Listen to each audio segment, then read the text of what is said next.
The main notes, the main music that you hear in a song, the one that you hum later, is the melody. The individual notes that usually the singer is singing, or if it's an instrumental that the primary instrument is playing. But it's nice when you have a melody to have harmony. And harmony is what chords provide. And in fact, you can play a song just using chords and then sing the melody. So chords are really basic to how you're going to be playing music or understanding how it's written. And most chords in pop, rock, and country music are triads made up of 3 notes. And we've talked about where those 3 notes come from. The overtone series, if I play a C note, I'm introducing special effects now, then you'll also hear a G and an E. And because those notes naturally occur in the overlapping waves of a C fundamental, those 3 together, C, E, G, sound really nice. They are harmonious or consonant as opposed to dissonant. And so those 3 notes spaced that far apart are the major chord, and that's only called that because it's essentially the first one that we started using long ago. We're not going to go into history. Now, the thing I love about music theory on the piano is that you can just calculate where all these things live. So starting from a C, I can go up half, 1, half, 2 full steps to get that E note, and then go up half, 1 and a half to get that G. So I go up 2, up 1 and a half. But using all those halves is a little inconvenient after a while because we're going to be doing lots of halves. So rather than counting in whole notes when we're composing chords, we will be using half notes or semitones. So from the root note, our C, if we go up 4 semitones, we get the third of the scale. So these notes are all in the scale of C, C, D, E, F, G, A, B, C. So the third, 2 full tones, 4 semitones up is E, and then 3 semitones up is G. Those intervals, 4 semitones is a major third, and 3 semitones is a minor third. Those are just the distances between the notes. So that's a major chord.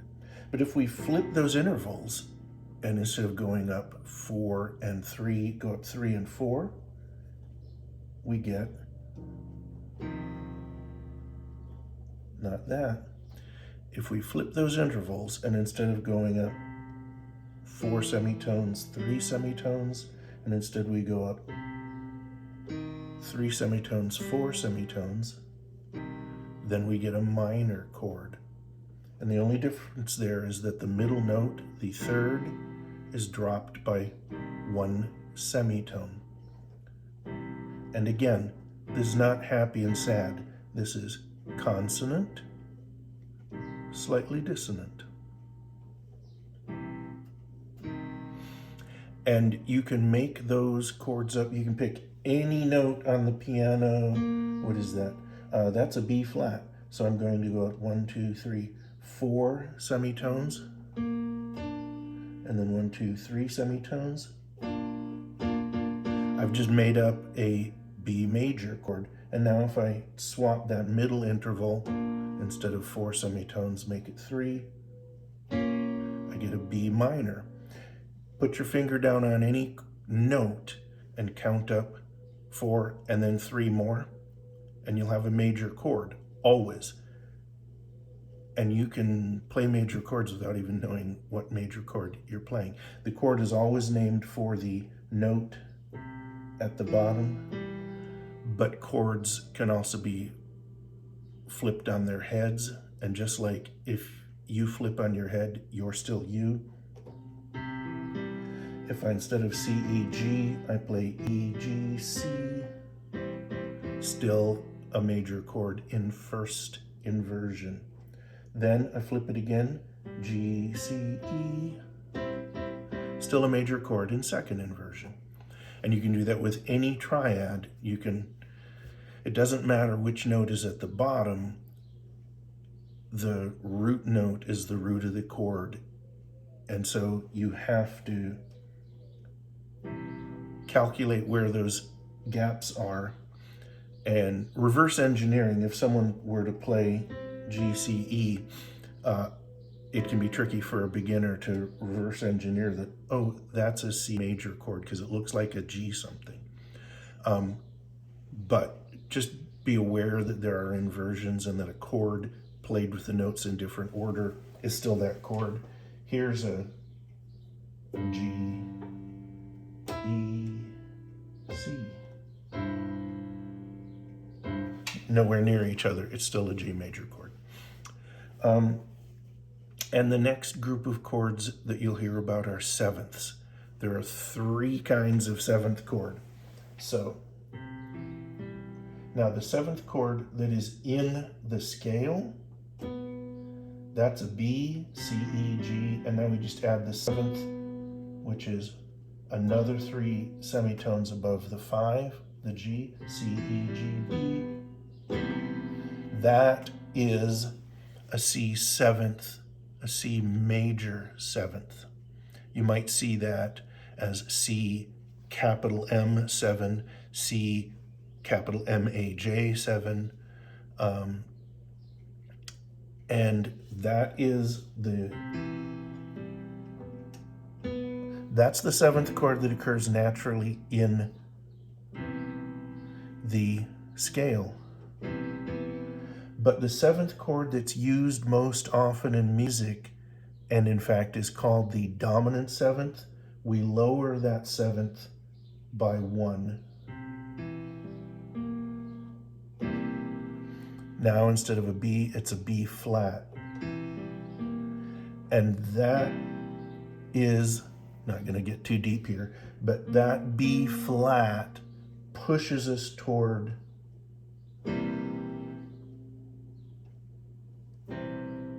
resolution. It creates anticipation.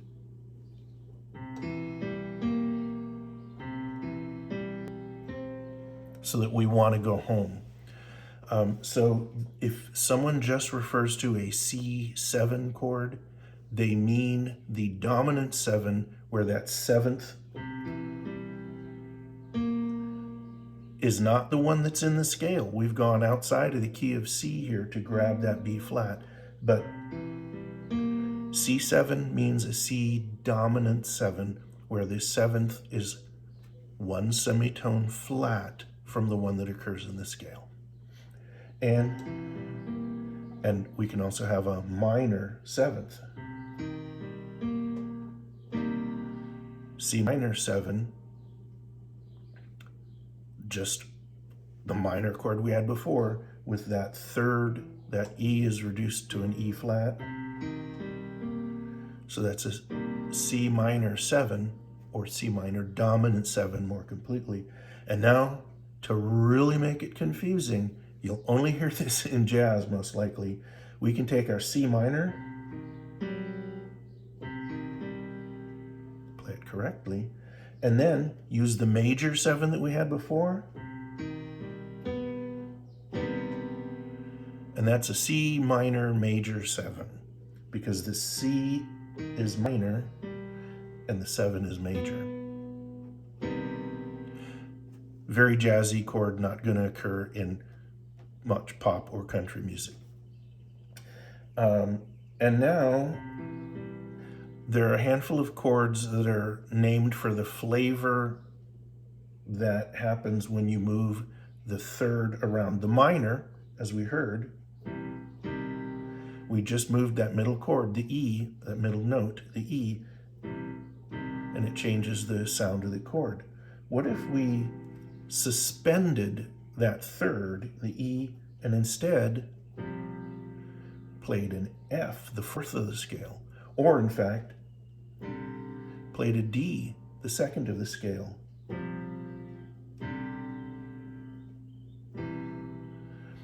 This is a C suspended 4 and a C suspended 2. You'll see it just sus4, sus2.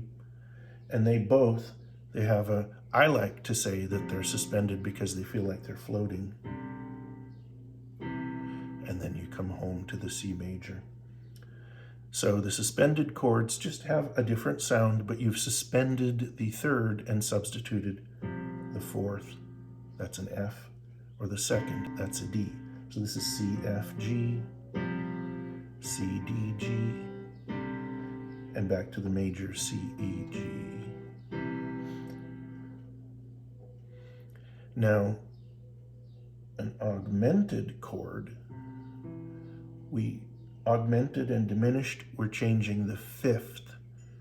The augmented and diminished chords, piano teacher Dwayne Shin, spelled D-U-A-N-E-S-H-I-N-N, calls these the salt and pepper of chords. You don't want to, they're not the main dish. So we take our dyad of C and E, the root and the third, and now the fifth, instead of just playing that fifth, the one that's in the scale, the G, we augment it up to a G sharp. That's an augmented because we've augmented the fifth. And then we can diminish the fifth. Instead of the G, we play a G flat.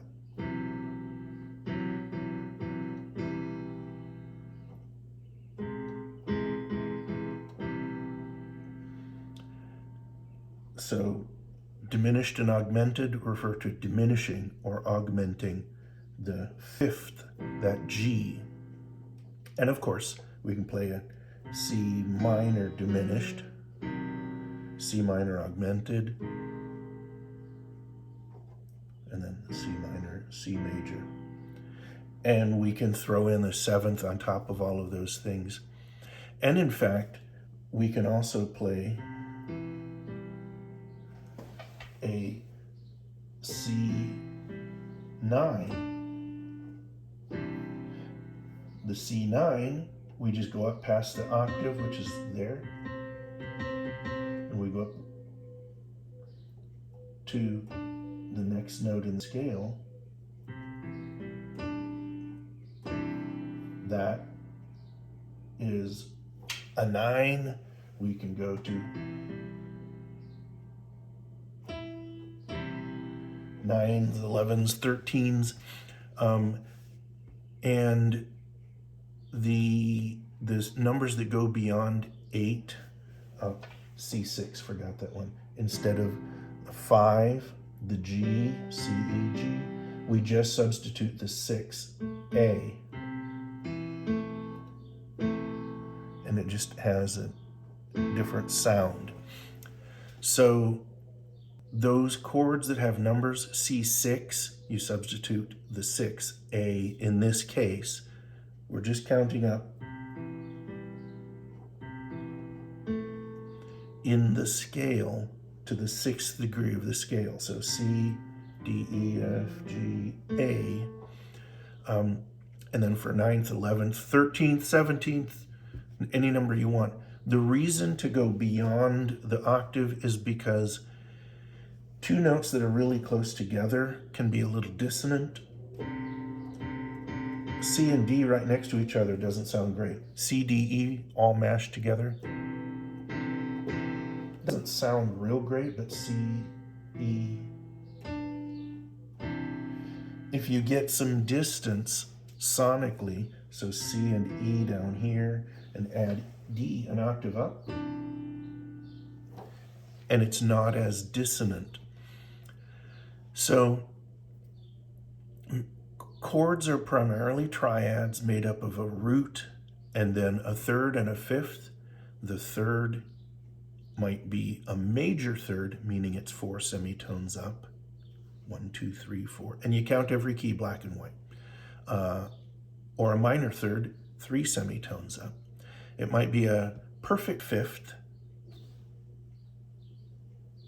1, 2, 3, 4, 5, 6, 7 semitones up. It might be augmented, meaning it's 8 semitones up. Diminished, that's only 6 semitones up. And then you can have sevenths, the major seventh, the dominant seventh. And then we can suspend the fifth, augment the fifth. We can suspend the third and play the fourth or the second instead. And let me know if it would be helpful to have all of this written out. It will be in the comments in the side and also in the subtitles. But there are diagrams all over the internet, but if you'd like me to make you some, I will. So chords can be constructed on the fly, or you can look at a chord symbol, and if it says C little m 7, that means C is your root note.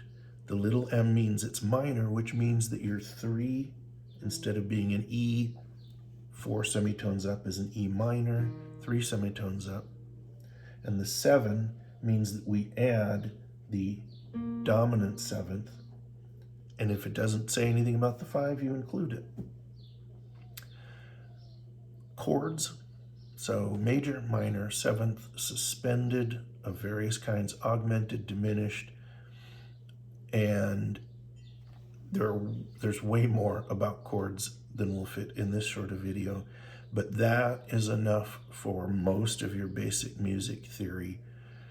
Fool around with chords, just sit down at a piano and build chords using those intervals, the distances between notes, and just pick 3 notes, put your fingers down, and then figure out what chord is that.